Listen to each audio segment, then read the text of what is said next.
Hello viewers, welcome back to my channel bong ladies tailors. আজকে আমি তোমাদের সাথে শেয়ার করব ব্রাকাট ব্লাউজ খুব সহজ এবং সরলভাবে সেলাই করা। তার আগে এখানে একটু বলে দিই, এখানে দেখো 44 সাইজের পেপার কাটিং বসিয়ে রেখেছি।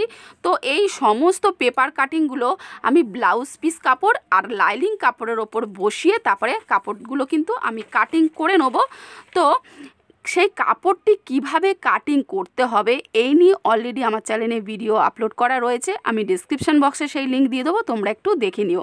তারপর আর একটা বিষয় বলে রাখি, এখানে যে পেপার কাটিংগুলো তোমরা দেখছো, তো এই পেপার কাটিংটাও আমি কিভাবে করেছি সেই নিয়েও ভিডিও আমার করা রয়েছে, আমি ডেসক্রিপশান বক্সে সেই লিঙ্ক দিয়ে দেবো, তোমরা একটু দেখে নিও, ঠিক আছে।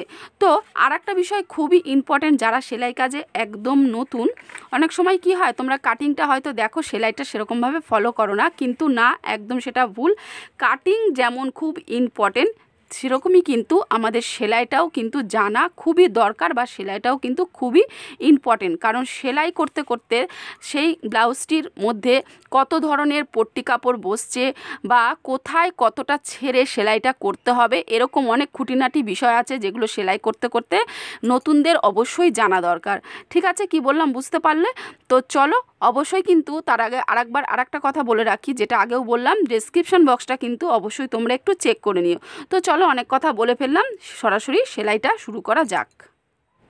এখানে দেখো ফর্মাগুলোকে বসিয়ে আমার সমস্ত কাপড় কাটিং করা হয়ে গেছে।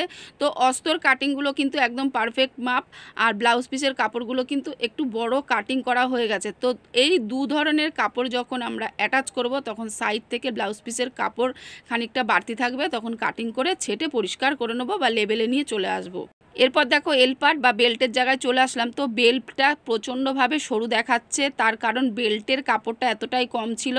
তো একদম পারফেক্ট যেটা মাপ সেটা 3.5 ইঞ্চি নিয়ে নিয়েছি। তো এক এক সময় আমি কি করি, বেল্টের যে লম্বাটা সেটা বেশি নিই, তার কারণ বেল্টের নিচের দিকে যাতে কোনো রকম পট্টি আমাকে না জুড়তে হয়। এরপর দেখো হাতা কাটিংটাও নিয়ে চলে আসলাম। তো সেলাইয়ের প্রথমেই কিন্তু এই হাতাটা আমি সেলাই করে সেট করে নেব। তো চলো সেলাই মেশিনে এবার যাওয়া যাক। তো সবসময় আমি ব্লাউজ করার ক্ষেত্রে লাইনিংয়ের ওপরে এইভাবে চকের দাগ দিয়ে রাখি, যাতে আমি বুঝতে পারি যে কোন দিকটা সোজা হবে কোন দিকটা উল্টো হবে। তো এইখানে দেখে নাও, ব্লাউজ পিসের যে হাতাটা সেইটা সোজা আর লাইনিংয়ের সোজাটা দুটো আমাকে দেখো একসাথে ভেতরের দিকে রাখতে হবে, ঠিক আছে। এরপর চকের দাগটা কিন্তু এটা আমাদের উল্টো দিক, তো উল্টো দিকটাই প্রথমে সেলাই করে তারপরে সোজা দিকে ঘুরিয়ে দেবো। তো দেখো ব্লাউজ পিস কাপড়ের হাতার মধ্যে একটু সুতোর ডিজাইন করা রয়েছে, তো আমি ভালো করে লাইনিংটা সেট করে বসিয়ে দিলাম, যাতে ডিজাইনটা এদিক ওদিক দুদিকে কিন্তু সমান থাকে। তো সেইভাবে কিন্তু ডিজাইন করা হাতার উপরে লাইনিং বসাতে হলে এরমভাবে দেখে নিতে হবে। এরপর দেখো লাইনিংটার ওপরেই আবার একটা চাপ সেলাই দিই, যাতে আমার ওল্টাতে সুবিধা হয়। তো লাইনিংটা অ্যাটাচ করা হয়ে গেলে দেখো হাতার সোজা দিকে নিয়ে চলে আসলাম। তো সোজা দিকে মোটামুটি 1/2 ইঞ্চি বা 1/2 ইঞ্চির থেকে একটু কম ছেড়ে তারপরে আর একটা ওপরে চাপ সেলাই এখানে আমি দিয়ে নিচ্ছি। এরপর সাইড থেকেও আমি সেলাইটা এখানে করে নেব, আর সাইডে যে বাড়তি এই যে ব্লাউজ পিসের যে কাপড়গুলো থাকবে সেগুলোকে ছেটে পরিষ্কার করে দেব।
দেখো ব্যাক পার্টে চলে আসলাম আবারও। তো ব্যাক পার্টের এই যে টাক সেলাই যে চকের দাগ, প্রথমে এইভাবে সোজা একটা সেলাই দিয়ে দিলাম, তারপরে এই সোজা দাগ মাঝখান বরাবর এইভাবে একসাথে ধরে তারপরে দেখো ত্রিভুজ আকারে আমি সেলাইটা পুরো মাথায় এইভাবে মিলিয়ে দিলাম।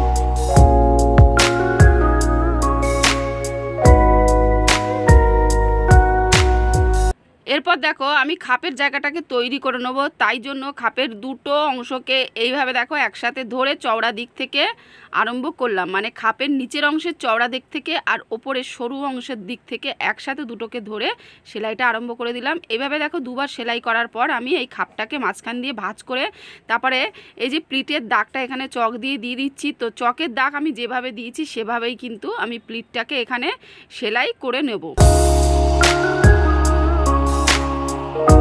এরপর এসপাটের দিকে চলে আসলাম। এসপাট আর খাপ দুটো একসাথে এইভাবে দেখো ওপরের কোণা থেকে ধরে আমাদের সেলাইটা করতে হবে 1/2 ইঞ্চিতে দুবার।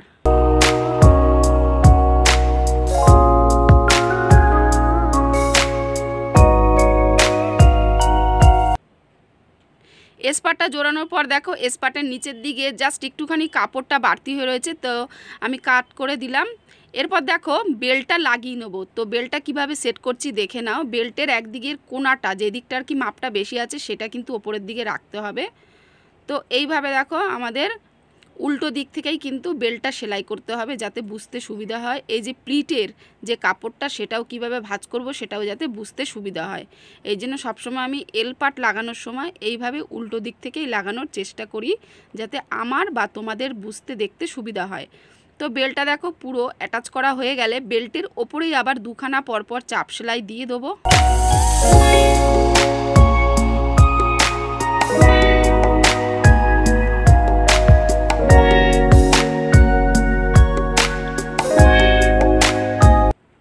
বেল্ট সেলাই হয়ে গেলে এরপর দেখো সাইড থেকে কাপড়টা একটুখানি বেড়ে রয়েছে, তো কাট করে লেবেলে নিয়ে চলে আসলাম। এরপর দেখো আমি চাপা পট্টি বাড়তি পট্টি বসিয়ে নেবো। তো সামনের পাটের পুটটা নিজের দিকে রাখতে হবে, তারপরে দেখে নিতে হবে যে চাপা পট্টি কোন দিকটায় হবে। তো চাপা পট্টির চওড়াটা 1.5 ইঞ্চি নিলেই ভালো হয়, লম্বাটা একটু বেশি। এরপর দেখো বাড়তি পট্টির জন্য আর একটা পাটের পুটটা তোমার দিকে রাখতে হবে, বা আমার নিজের দিকে রাখলাম। এরপর দেখো আমি 4 ইঞ্চি চওড়াতে বাড়তি পট্টি কেটে নিয়েছি। তো প্রথমে এখানে আমি চাপা পট্টিটা লাগিয়ে নেবো। তো লাগাতে লাগাতে দেখো এই যে মাঝখানে যে সেলাইয়ের ভাঁজটা, তো ভাঁজটার এখানেই কিন্তু লাইনিংয়ের যে এই যে ছাট কাপড় চাপা পট্টি সেখানটাও ভাঁজ করে প্লিটের মতো দিতে হবে, তারপরে সেলাইটা করে নিতে হবে। এরপর দেখো এই যে চাপা পট্টির ওপরেই আবার চাপ সেলাই দিয়ে নিতে হবে, তাতে ওল্টাতে সুবিধা হয়। তো ওল্টানোর সময় দেখো জাস্ট এখানে 1.25 ইঞ্চির মতো এই যে চওড়াভাবে আমাদের কাপড়টাকে ভাঁজ করে নিতে হবে। তারপর আবারও মেশিন সেলাই এখানে দিয়ে দিচ্ছি। আচ্ছা, এই জায়গাটা তোমরা চাইলে হেম করতে পারো, আমি এখানে মেশিন সেলাইটাই দিয়ে দিলাম।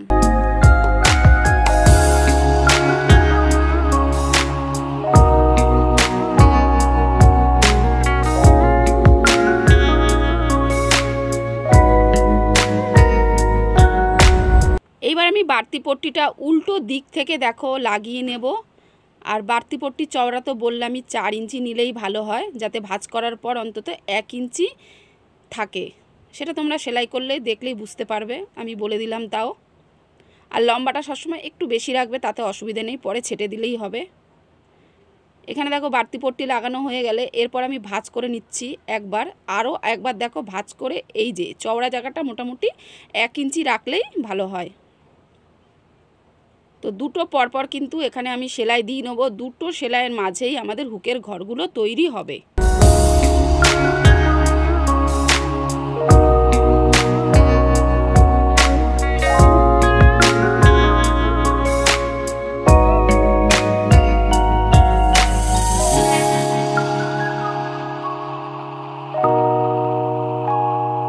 সামনের পোর্শনে দুটো পার্ট আমার তৈরি হয়ে গেল। তো এবার আমি ব্যাক পার্টের সাথে অ্যাটাচ করে নেব, মানে পুট দুটো আমরা জুড়ে নেব। তো জোড়ার সময় 1/2 ইঞ্চিতে দুবার সেলাইটা অবশ্যই দিতে হবে, যাতে সেলাইটা খুব শক্তপোক্তভাবে থাকে।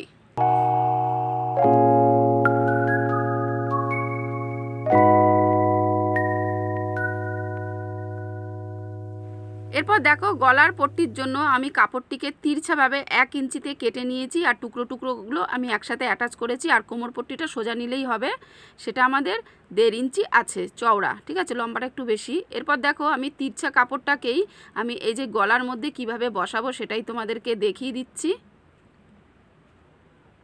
তো পট্টির ওপরে মোটামুটি 2 সুতোর মতো ছেড়ে তারপরে সেলাইটাকে করতে হবে। আর পেছন গলাটা এখানে চৌকো গলা আছে, তো চৌকো গলায় দেখো পট্টিটা আমি কিভাবে ভাঁজ করে তারপরে সেলাইটা করছি, খুব ভালোভাবে তোমরা একটুখানি খেয়াল করো।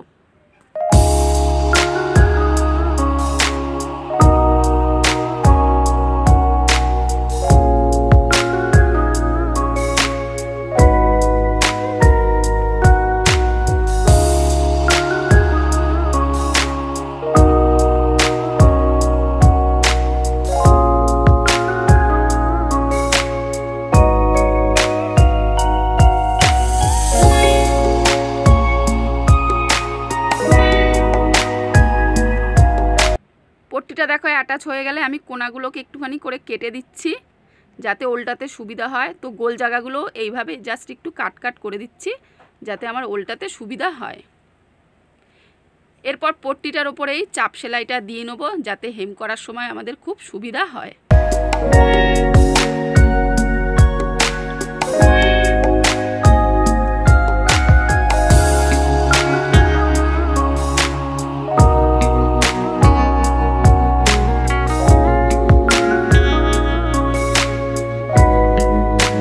দেখো পুরোপুরিভাবে অ্যাটাচ হয়ে এই যে আমি দেখিয়ে দিচ্ছি, এইভাবে ভাঁজ করেও কিন্তু চাপ সেলাইটা দেয়া যায়, আবার এইভাবেও ভাঁজ করে, ঠিক আছে, এইভাবে ভাঁজ করে তারপর হেম সেলাইটা দেওয়া যায়। দু রকমভাবেই আর কি পট্টিটা ভাঁজ করা যায়। এরপর দেখো পুটের জায়গা তো আমার অ্যাটাচ হয়ে গেছে, তো সাইডটা আমি প্রথমে সেলাই করে তারপরে ফিটিংস করে হাতাটাকে লাগিয়ে নেব।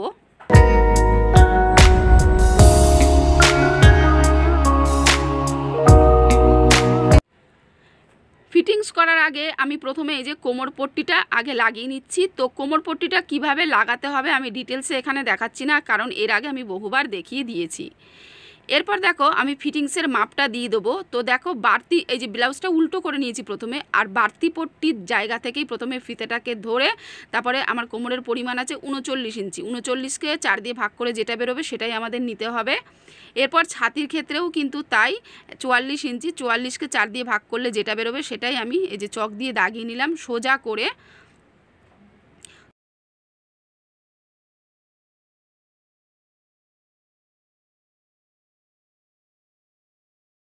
আর এখানে দেখো কোমরের মাপটা আমি ফাইনালি দেখে নিয়েছি যে 39 ইঞ্চি আছে কিনা, একদম ঠিকঠাক 39 ইঞ্চি আছে। এরপর দেখো আমরা হাতাটাকে লাগাবো, তার আগে দেখো এই যে সাইডটা যখন আমি ফিটিংস করেছি মোহরার জায়গাটা দেখো একটুখানি কাপড়টা আমার বাড়তি হয়েছে, তো ভয় পাওয়ার কিছুই নেই, তোমাদের একটুখানি ছেটে দিলেই হবে। তো আমি দুদিকের মোহরার জায়গাটাই একটুখানি দেখে নিচ্ছি যে ছোট বড় হয়েছে কিনা সেলাই করার পর। তো আমার মোহরার জায়গাটা পুরোপুরিভাবে সেট হয়ে গেল। এখানে দেখো তালপাটগুলো কিন্তু খুব সুন্দরভাবে বোঝা যাচ্ছে হাতার আর আমাদের ব্লাউজের বডির, ঠিক আছে। তো এইভাবে দেখো প্রথমে আমি তালপাটটাকে দেখে তারপরে হাতার উল্টো দিকে আমি এইভাবে বডির কাপড়টাকে রেখে চকের দাগ দিয়ে দিলাম। আর এরপর দেখো হাতার মুহুরিতেও আমি দাগ দিয়ে দিলাম, যার যত মুহুরি সে ততটাই আর কি হাফ করে নিয়ে নেবে। এরপর চকের দাগ দেখো সোজাভাবে দেওয়ার পর এইভাবে আমি একটু গোল ধরনের করে দিচ্ছি।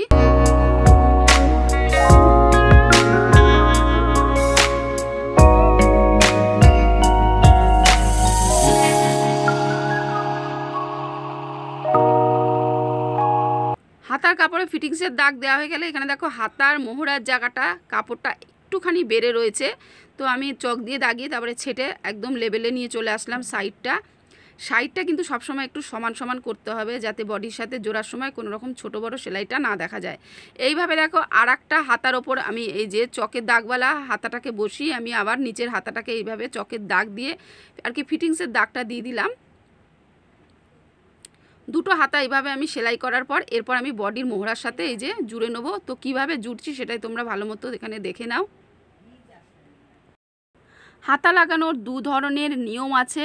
তো এই দু ধরনের পদ্ধতি বা নিয়মটি আমি এর আগে একটা ভিডিওতে দেখিয়ে দিয়েছিলাম, আমি ডেসক্রিপশন বক্সে দিয়ে দেবো, তোমরা একটু দেখে নিও, সেখানে কিন্তু বুঝতে তোমাদের আরও সুবিধা হয়। যার যেরকম চয়েস সে সেরকমভাবে কিন্তু হাতা বসাতে পারো।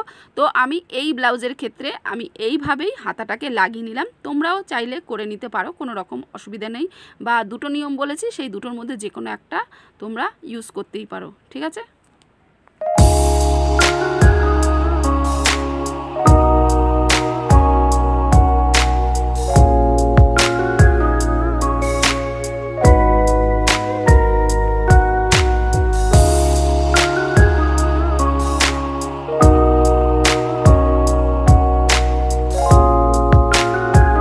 এখানে দেখো ব্রাকেট ব্লাউজটি পুরোপুরিভাবে আমার সেলাই হয়ে গেল। হাতের জায়গাটা দেখো, সাইডটা আমি একটু দেখিয়ে দিচ্ছি, দেখো সেলাইটা কিন্তু একদম এক লেভেলের সমান হয়েছে, কোনো রকম ছোটো বড় হয়নি। তো এভাবেই ঠিকঠাকভাবে কাটিং করে সেলাই করলে কিন্তু তোমাদের ব্লাউজটাও খুব সুন্দরভাবে তৈরি হয়ে যাবে। আজকের এই ব্লাউজ সেলাই পর্বটা তোমাদের কেমন লাগলো বা বুঝতে যদি কোথাও অসুবিধা হয়েছে অবশ্যই কিন্তু আমাকে জানিয়ে দিও। আর এরকম নিত্য নতুন বা সেলাই সম্পর্কিত যদি আরও তোমরা ভিডিও দেখতে চাও অবশ্যই কিন্তু আমাকে কমেন্ট বক্সে জানিয়ে দিও, আমি দেখানোর অবশ্যই চেষ্টা করব বা দেখিয়ে দেবো। তো আজকের মতো আমি এখানেই শেষ করলাম, নেক্সট আবার দেখা হবে খুব তাড়াতাড়ি।